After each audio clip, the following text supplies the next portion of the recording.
Then saith he to the sick of the palsy, Rise, take up thy bed, and go into thine house.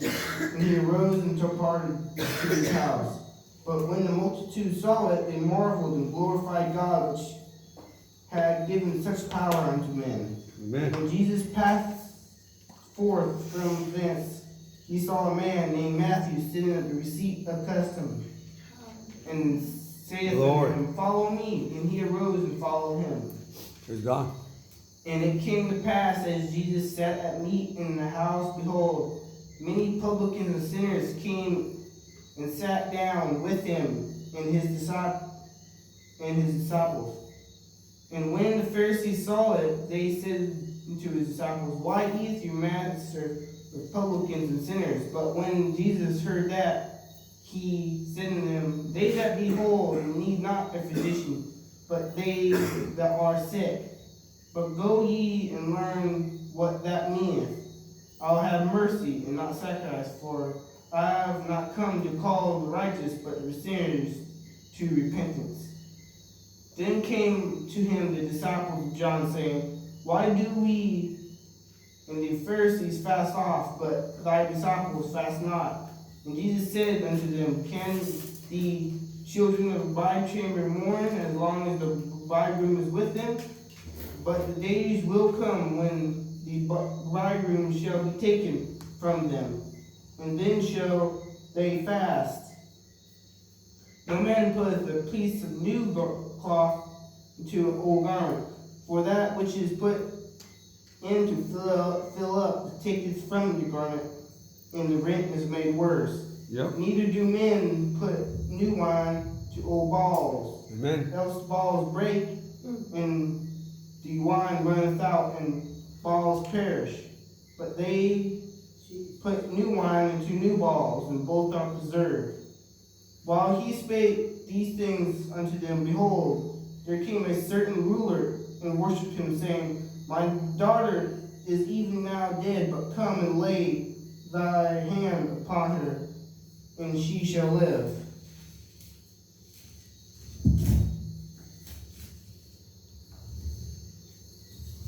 And Jesus arose and followed him, and so did his disciples. And behold, a woman which was diseased with the issue of blood 12 years came behind him and touched the hem of his garments. For she said within herself, If I may but touch his garment, I shall be whole. But Jesus turned him about, and when he saw her, he said, Daughter, be of good comfort, thy faith hath made thee whole. And the woman was made whole from that hour. Now imagine just you walking through a busy crowd of people. And you're in a rush. You're not paying attention to the people really around you that much. And there's probably so many people brushing against you, touching you as you go by. So Jesus was just walking through. And he knew that this one lady had a certain purpose of trying to get healed. And the lady just touched her, and Jesus knew. And the lady was made whole because of her faith. And Jesus came unto the ruler's house and saw the minstrels and the people making a noise, and said unto them, Give place, for the maid is not dead, but sleepeth. And they laughed him to scorn. But when the people were put forth, he went in and took her by the hand, and the maid arose, and the fame thereof went abroad into all that land. And when Jesus departed thence, 2 blind men followed him, crying and saying, Thou son of David, have mercy on us. And when he was come into the house, the blind men came to him, and Jesus saith unto him, Believe ye that I am able to do this? They said unto him, Yea, Lord. And touched he their eyes, saying, According to your faith be it unto you. And their eyes were opened, and Jesus straightly charged them, saying, See that no man know it. But they when they were departed, spread abroad his fame in all that country. And they went out, behold, they brought to him a dumb man possessed with a devil. And when the devil was cast out, the dumb spake, and the multitude marveled, saying, it was never so seen in Israel. Amen. But the Pharisees said, he cast out devils through the prince of the devils. And Jesus went about to all the cities and villages, preaching in their synagogues and preaching the gospel of the kingdom, and healing every sickness and every disease among the people. But when he saw the multitudes, he was moved with compassion on them, because they fainted and were scattered abroad as sheep have no shepherd. Yes. And saith he unto his disciples, the harvest is truly plenteous, but the laborers are few. Amen. Pray ye therefore the Lord of the harvest, that he will send forth laborers into his harvest. Now imagine when Jesus is saying that then. There wasn't that many people. It wasn't like there was people preaching the gospel of the kingdom all over the world then. Then it was like the only nation that knew the real God was actually Israel. Some other nations may have picked it up and diluted it down, but Israel was the main nation. Amen. And they didn't even have it on the right track then. There's only a few of the people who actually did worship God that knew.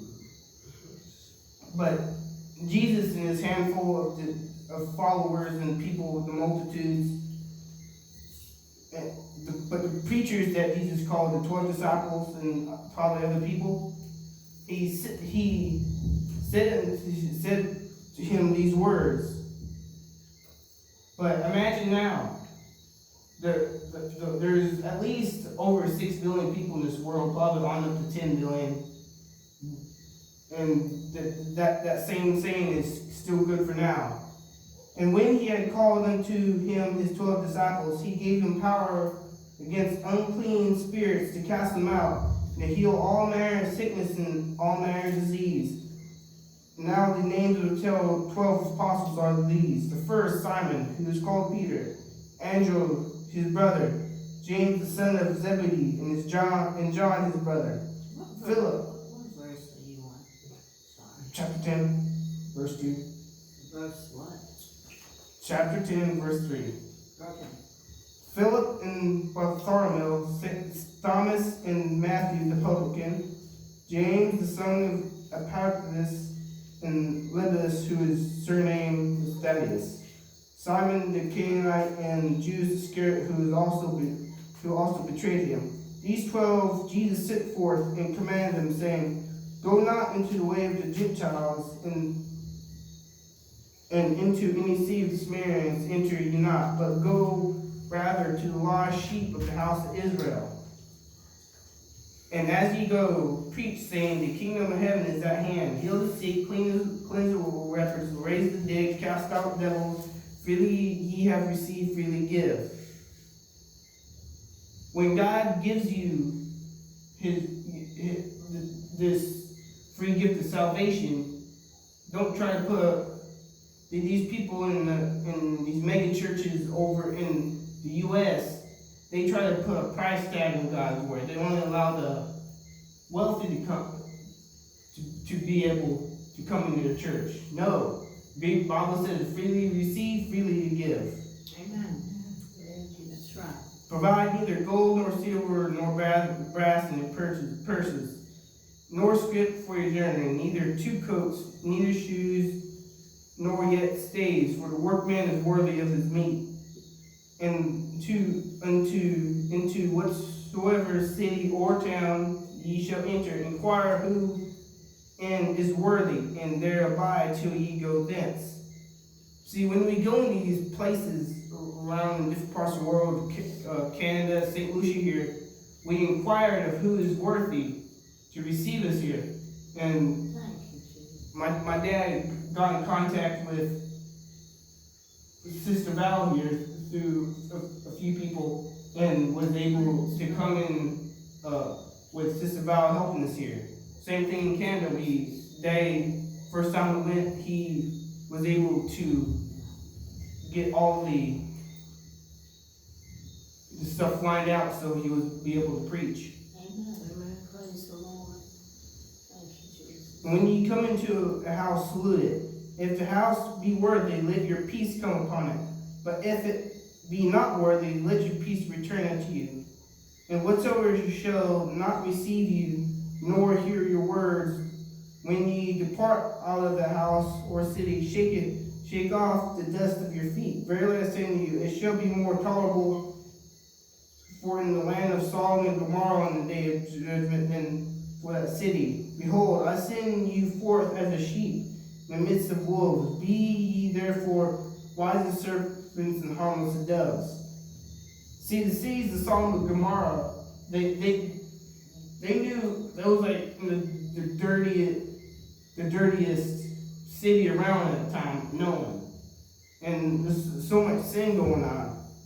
But Abraham went in there at least 2, 3, 4 times just looking for Christians and just he kept on being persistent with God until it was literally down to your fingers which you can count Christians, and it wasn't even 10 in the whole city. Amen. But nowadays these cities is so close to the end. If they don't listen to God's word, it's not going to be as tolerable as it was for Sodom and Gomorrah. Jesus. Right. Jesus. But beware of men, for they would deliver you up to the consuls, and they would scourge you in their synagogues, and ye shall be brought before governors and kings for my sake, for a testimony against them and the Gentiles. But when they deliver you up, take no thought how or what ye shall speak, for it shall be given you in that same hour what ye shall speak. For it is not ye that speak, but the Spirit of your Father which speaketh in you. And the brother should deliver the brother to death, and the father the child, and the children shall rise up against their parents, and cause them to be put to death. And ye shall be hated of all men for my name's sake. But he that endureth to the end shall be saved. Yeah. We're in the end right now. Amen. And look, Christians are pretty much hated all over the world. Yeah. Canada, the U.S., even Christians hate Christians. Like they claim to be Christians, but they're not real Christians.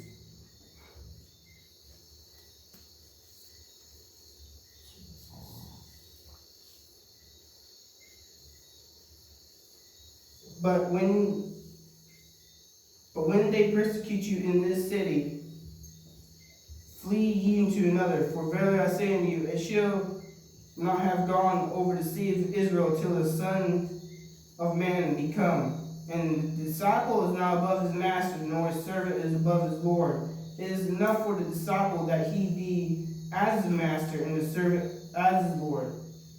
If they have called the master of the house Beelzebub, how much more shall they call him of his own household?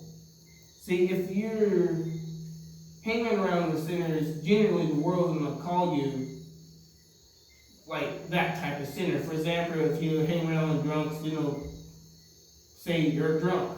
Like how they said Jesus, he was a friend of publicans and sinners. They called him a wine bibber and etc. Yes, they do. That's how the world is. Praise God. Fear them not therefore, for there is nothing covered that shall not be revealed, and hid that shall not be known. What I tell you, the darkness that ye speak in the light, and what ye hear in this ear that preach ye upon housetops. Lord. And fear not them which kill the body, but are not able to kill the soul. But rather fear him which is able to destroy both the soul and the body in hell. Are not 2 sparrows sold for a farthing, and one of them shall not fall on the ground without your Father? See, God knows every little bee speck in this thing. He knows who's doing what. He's everywhere all at the same time. Amen. But the very hairs of your head are all numbered. Fear ye not therefore, ye are more valued than many sparrows. Amen. Yep. Amen. See, you don't ever underestimate the little things, because that's what most people think. They underestimate the devil being little, but he's a little bit more bigger than what the eye seems. Whosoever therefore shall confess me before men, him will I confess also before my Father which is in heaven. But whosoever shall deny me before men, him will I also deny before my Father which is in heaven. Think not that I am come to send peace on earth. I came not to send peace but a sword. When I was reading over this verse 34 here, it kind of puzzled me the most. Like, we think of Jesus bringing, like a peaceful God. He wants to bring peace to the earth. Yes, but if he just bring peace, how are you going to defeat the devil? Negotiate with him? No, you don't ever to try to make deals with the devil. But if you bring a sword, the sword can still bring peace. He brought a sword. He's going to defeat the devil and move on in time. For I am come to set a man at variance against his father, and the daughter against her mother, and the daughter-in-law against her mother-in-law. And a man's foes shall be they of his own household. He that loveth father and mother more than me is not worthy of me. And he that loveth son or daughter more than me is not worthy of me. And he that taketh not his cross and followeth after me is not worthy of me. He that findeth his life shall lose it. He that loses his life for my sake shall find it. He that receiveth you receiveth me. He that receiveth me receiveth him that sent me. He that receiveth a prophet in the name of a prophet shall receive a prophet's reward. And he that receiveth a righteous man in the name of a righteous man shall receive righteous man's reward. And whatsoever shall ye give to drink unto one of these little ones a cup of cold water, only in the name of a disciple, verily I say unto you, he shall in no wise lose his reward.